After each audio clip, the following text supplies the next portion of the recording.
Welcome. मैं हूँ आपके साथ नूपुर और मैं हूँ हर्ष। आज हम आए हैं उन टीवी स्टार्स और फिल्म स्टार्स के बारे में बात करने जिनको बॉलीवुड में उतना अप्रिसिएशन नहीं मिला, लेकिन ओटीटी ने उनकी लाइफ बना दी और हम कह सकते हैं व्हाट अ कमबैक। तो हर्ष, एक मिसकंसेप्शन रहा है एक्ट्रेसेस के बारे में स्पेशली कि जब वो 30 क्रॉस करती है या फिर कहें जब वो अपनी पर्सनल लाइफ में थोड़ा आगे बढ़ जाती है तो प्रोफेशनल लाइफ कहीं पीछे छूट जाती है।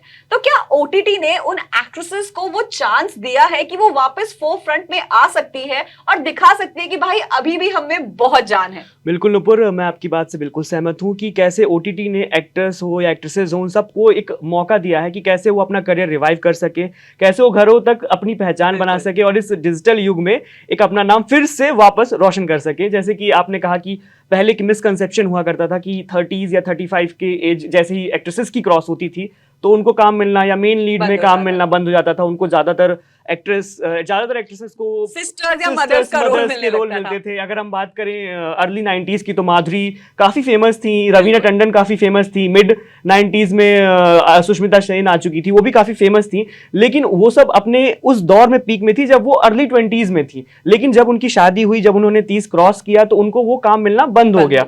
तो ओटीटी ने बेहतरीन उनको एक प्लेटफॉर्म प्रोवाइड किया जिसकी वजह से उन्होंने अपना करियर दोबारा से रिवाइव कर लिया। अगर हम बात करें रवीना टंडन की या फिर हम माधुरी दीक्षित की तो दोनों को ही ओटीटी ने एक बेहतर मौका प्रोवाइड किया है। रवीना टंडन की हाल ही में जो वेब सीरीज आई थी अरण्यक, जिसकी वजह से वो काफी फेमस हो गई। और यही नहीं, अरण्यक उनकी वेब सीरीज इतनी फेमस हुई कि उनका सेकेंड पार्ट भी आने वाला है। और सेम मैं कहूंगा माधुरी दीक्षित के लिए भी, क्योंकि माधुरी दीक्षित का करियर भी एक तरीके से दोबारा रिवाइव हुआ है, क्योंकि उनकी फिल्में आई थी, आजा नचले आई थी, उनकी 1.5 इश्कियां आई थी, बट वो इतनी नहीं चली थी कि उनका लोग उनको जान सके वापस से। जो आज की जनरेशन है वो उनको अभी के दौर में वो कैसी एक्ट्रेसेस नहीं जान पा रहे थे, तो ओटीटी ने उनको एक बेहतर प्लेटफॉर्म दिया है। उनकी फेम गेम काफी चली थी। तो मैं यही कहना चाहूंगा कि जैसे माधुरी है, रवीना है, तो इन दोनों को ही मौका प्रोवाइड हुआ। अगर हम बात करें सुष्मिता सेन की तो ऊपर उनकी एक फिल्म आई थी, मेरे ख्याल से उनकी एक वेब सीरीज आई थी, उसके बारे में मैं आपसे जानना चाहूंगा कि क्या सुष्मिता सेन ने आर्या में काम किया है, जिसका फर्स्ट और सेकंड पार्ट ऑलरेडी आ चुका है और आप हॉटस्टार में देख सकते हैं और जल्द ही उसका पार्ट 3 आएगा। सुष्मिता का अगर हम फिल्मी करियर की बात करें तो उन्होंने बहुत कम मूवीज की हैं, लेकिन उनकी स्टेज प्रेजेंस, उनकी फिल्मों में जो प्रेजेंस रही है लोगों ने बहुत पसंद की है। लेकिन अगर अब हम बात करें, हमेशा गर्ल नेक्स्ट डोर का किरदार निभाने वाली सुष्मिता सेन ने अपने कंफर्ट जोन से निकलकर, क्योंकि अगर हम आर्या में जो उन्होंने आर्या का रोल प्ले किया है, अगर हम उस कैरेक्टर को याद करें, वो गोलियां चलाती हैं, माइंड गेम्स खेलती हैं, तो this is something very unique. And Sushmita से लोगों ने ये एक्सपेक्ट नहीं किया था कि वो अपने कंफर्ट जोन से निकलकर कोई ऐसा रोल लेंगी और उसको इतने अच्छे से पोर्ट्रे करेंगी। और साथ में अगर हम बात करें अरण्यक की, जैसे तुमने बोला, रवीना टंडन हमेशा डांस में और क्या कहते हैं makeup with all that good dresses, Raveena Tandon की ना इमेज हमारे दिमाग में वही एक सुपरस्टार वाली है। लेकिन अरण्यक में अगर हम इस फोटो से भी देखें तो उन्होंने एक पुलिस वाली का किरदार निभाया था जिसका नाम था कस्तूरी डोगरा। स्टंट्स करती हैं, गोलियां चलाती हैं, मिस्ट्री सॉल्व कर रही है। तो मुझे लगता है मेरे ख्याल से नूपुर वो हर काम कर रही है जो एक्टर करता था और उन्होंने इस बैरियर को, एक स्टीरियोटिपिकल इमेज को तोड़ा है। और मैं ये कहना गलत नहीं हुआ कि ओटीटी ने उन सभी एक्ट्रेसेस को एक प्लेटफॉर्म दिया है जिन्होंने एक स्टीरियोटिपिकल इमेजेस थी, मतलब बॉलीवुड की हीरोइनों की, कि वो सिर्फ 30s या अपने सुंदर रोल्स के लिए या गर्ल नेक्स्ट डोर या फिर एक एज के बाद वो मेन लीड नहीं कर सकती हैं। उनको ओटीटी ने वो मौका दिया है और आज वो सब मेन लीड में आ रही हैं और हर वो काम करती नजर आ रही हैं जो एक बॉलीवुड एक्टर करता था। True that. और इसी से मुझे एक और वेब सीरीज याद आती है हर्ष, दिल्ली क्राइम। शेफाली शाह की। शेफाली शाह को हमने बहुत सारी मूवीज में देखा है, यहाँ तक कि अगर तुम्हें याद हो तो वक्त मूवी में वो अक्षय कुमार की मदर बनी थी, इमेजिन। एंड दिल धड़कने दो में वो रणवीर सिंह की मदर बनी, and she is younger to Akshay Kumar. Exactly. उन्होंने एक इंटरव्यू में बताया था कि वो अक्षय कुमार से भी एज में कम है। तो गाइज यू कैन इमेजिन। और अगर अब हम याद करें दिल्ली क्राइम्स में क्या एक्टिंग की है उन्होंने, इनफैक्ट डार्लिंग्स में भी वो आलिया भट्ट की मदर बनी है। तो मुझे लगता है कि जहां हम ये एज की बात करते हैं कि एक एज के बाद एक्ट्रेसेस को काम मिलना बंद हो जाता है, तो वहां पे मैं ये कहूंगी कि ओटीटी ने उन सबको बिल्कुल फेयर चांस दिया है। बिल्कुल नुपुर, ना सिर्फ एक्ट्रेसेस को, अगर हम एक्टर्स की बात करें तो बॉबी देओल हार्ट थ्रोब माने जाया करते थे मिड 90s के, जब उनकी सोल्जर और इस टाइप की फिल्में आती थी, बरसात, गुप्त, तो उनके गाने मतलब क्लब्स और पब्स में उन दिनों बजा करते थे, मतलब। और लेकिन एकदम से हमने देखा कि एक दौर आया बॉबी देओल का कि उनको काम मिलना बंद हो गया। एग्जैक्टली, डीजे भी बन गए थे और उनको काम मिलना बंद हो गया था। लेकिन जब उनकी आश्रम वेब सीरीज आई और ऐसी आई कि वो घरों तक छा गए, मतलब कि उनको ओटीटी ने, सही मायने में ओटीटी ने अगर किसी को फायदा पहुंचाया है तो वो बॉबी देओल को ही मैं कहूंगा। बिल्कुल, मुझे लगता है कि वो जो ट्रांसफॉर्मेशन हमने देखी है बॉबी देओल में, क्योंकि वो 90s वाले बॉबी देओल जो हमको सिर्फ तुमसे प्यार है में डांस करते रहते थे, और अब अगर हम उन्हें आश्रम में देखें, उन्होंने एक नेगेटिव रोल निभाया है और कितने ईज के साथ उन्होंने वो किरदार निभाया है। तो मुझे लगता है कि सबको आश्रम सीरीज जरूर देखनी और चाहिए। इसकी वजह से उनको और ऑफर्स भी आने लगे। तो ओटीटी ना सिर्फ ओटीटी में ही उनको काम दिलवाता है, बल्कि उनको फिल्मों के भी ऑफर्स अब आने लगे हैं। जैसे कि बॉबी देओल को कई सारी फिल्मों के ऑफर है, वो रणबीर कपूर के साथ शायद एनिमल में भी आने वाले हैं। ना सिर्फ बॉबी देओल, हम सैफ अली खान की अगर बात करें नुपुर, तो उनके बारे में जरा बताइए।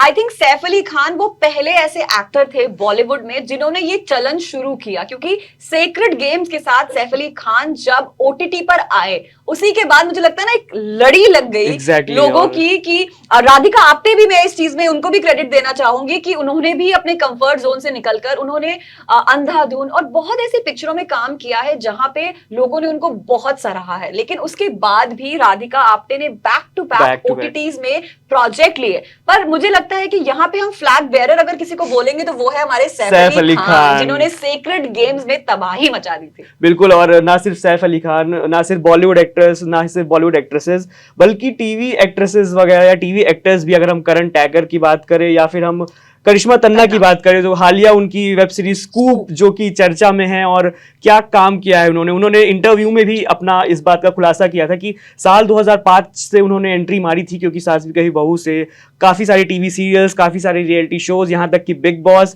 उसके बाद फिल्म संजू में रोल, लेकिन उसके बाद भी उनको वो काम नहीं मिला जिसकी वो हकदार थी। उन्होंने अपने इस बयान को भी बताया कि उनको वो उम्मीद थी कि उनको बहुत ज्यादा काम मिलेगा, लेकिन उनको वो काम नहीं मिला। लेकिन उनको इस वेब सीरीज से जो उन्होंने स्कूप किया, इसके बाद से उनको काफी ज्यादा एप्रिसिएशन मिला। तो ना सिर्फ बॉलीवुड एक्टर्स एक्ट्रेसेस, बल्कि टीवी एक्टर्स और एक्ट्रेसेस को भी ओटीटी ने एक बेहतरीन मौका प्रोवाइड किया है नुपुर। पर अगर हम ओटीटी की बात करें हर्ष, तो सब कहते हैं कि ओटीटी में अगर प्रोज हैं तो कॉन्स भी हैं। बहुत सी ऐसी चीजें हैं कि ओटीटी, जहां पे हमने लास्ट अपने सेशन में भी बात की थी कि ओटीटी एक बहुत ही इजीली अवेलेबल प्लेटफॉर्म है। तो क्या वहां पे कुछ लोगों को बहुत प्रॉब्लम होती है? अगर हम वल्गैरिटी के पॉइंट ऑफ व्यू से सोचे तो लोगों को लगता है कि नहीं, ये हर एज के बच्चों के लिए, या फिर कहें after a certain age limit ही ये चीज एक्सेसिबिलिटी होनी चाहिए। तो इस बारे में क्या बोलना चाहिए? नो डाउट ओटीटी ने हमें काफी सारे ऑप्शंस प्रोवाइड किए हैं, बेहतरीन सिनेमा हमें दिखाया है, हमें काफी सारे इजीली एक्सेसिबल है हमारे, लेकिन साथ ही उसके कई सारे कॉन्स भी हैं, क्योंकि उसके प्रोज भी हैं तो कॉन्स भी हैं। इजीली एक्सेसिबल होने के साथ साथ वो ऐसा है कि उसमें मतलब अब 18 चीजें भी इजीली लोग एक्सेसिबल कर सकते हैं, एक्सेस कर सकते हैं, और कई सारे ऐसा कंटेंट है जो हम फैमिली के साथ नहीं देख सकते हैं, लेकिन ओटीटी के आने के बाद से बच्चे या बिलो 18 लोग भी उसको एक्सेस कर पा रहे हैं। काफी सारी ऐसी फिल्में हैं, काफी सारी ऐसी वेब सीरीज है जिनको वो देख सकते हैं, जिनको गुल्लक ये तो चलो फिर भी ठीक थी, बट जो 18 अब फिल्में होती हैं अगर वो ओटीटी में आती हैं तो जो लोग थिएटर में जाके नहीं देख पाते थे वो बच्चे चुपचाप भी देख लेते। तो मुझे लगता है कहीं ना कहीं इसके लिए कुछ रूल्स एंड रेगुलेशंस तो आने चाहिए, ताकि मैं ये नहीं कहता कि सेंसरशिप आनी चाहिए, क्योंकि सेंसर पे मैं यकीन नहीं रखता हूं, बट कुछ रूल्स एंड रेगुलेशंस होने चाहिए ताकि आप शायद सलमान खान ने भी बोला था कि सेंसरशिप आनी चाहिए ताकि बच्चों तक वो वल्गैरिटी ना पहुंचे जो वल्गैरिटी उनके हिसाब से दिख रही है ओटीटी प्लेटफॉर्म्स के जरिए। क्योंकि पहले क्या होता था कि फिल्मों में अब 18 या सर्टिफिकेशन होता था, सेंसर बोर्ड सर्टिफिकेट जारी करता था और उस हिसाब से बच्चे जा सकते हैं कि नहीं जा सकते थे, ये फैमिली तय करती थी। लेकिन ओटीटी के आने के बाद से ऐसा कुछ भी नहीं हुआ है। ओटीटी में हर वो कंटेंट अगर एक बड़ा देख सकता है, एक 60 साल का बुजुर्ग देख सकता है, तो वही कंटेंट एक 8 साल का बच्चा, 15 साल का बच्चा और 25 साल का नौजवान भी देख सकता है। तो ये कुछ कॉन्स हैं ओटीटी के। स्मार्ट युग में हर किसी के पास स्मार्टफोन है, और उसके बाद हम चाहे तो अपने फोन में डाउनलोड कर सकते हैं सारे स्ट्रीमिंग प्लेटफॉर्म्स, तो इसलिए वो सब कुछ इजीली एक्सेसिबल है। लेकिन हम वापस आते हैं अपने मेन मुद्दे पे, जहां पे हम बात कर रहे थे उन एक्टर्स और एक्ट्रेसेस के बारे में। हर्ष, मुझे एक और एक्ट्रेस का नाम याद आता है जो कि 80s में बहुत फेमस थी, और उन्होंने अब या कहें कि फिल्मों में या फिर ओटीटी में दोनों जगह तबाही मचाई हुई, वो है नीना गुप्ता। So, मुझे याद आता है नीना गुप्ता का एक पोस्ट जो उन्होंने लिखा था कि जब उनको काम नहीं मिल रहा था तो उन्होंने एक पोस्ट शेयर किया था जिसमें उन्होंने लिखा था कि उन्होंने पहले इतने अच्छे Roles प्रोजेक्ट्स किए किए हैं, रोल्स किए हैं, लेकिन अब एट दिस एज Age, उनको अच्छे रोल्स काम नहीं मिल रहा है रहे और हैं। उनको जरूरत है, और उन्होंने साफ बिल्कुल। खुले तौर से बोला था कि I am open to work.